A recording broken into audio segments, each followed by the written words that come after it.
Hola, hola mi gente, muy buenos días a cada uno de ustedes. En el día de hoy ya nos encontramos día martes 16 de septiembre realizando retos de abdominales día 259 de 365. Bueno mi gente, quiero contarles un poco que cada abdominal que uno hace es con sacrificio, dolor, pero bueno, hay que darle para adelante nomás. El dolor hay que ignorarlo, es parte de este proceso de reto, pero ya se está sintiendo cada día más mi gente.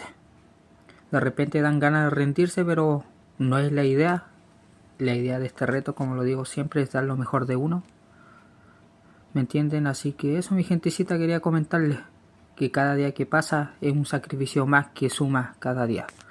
Así que eso, que Dios lo bendiga y si Dios quiere ya mañana los espero en el día 260. Saludos.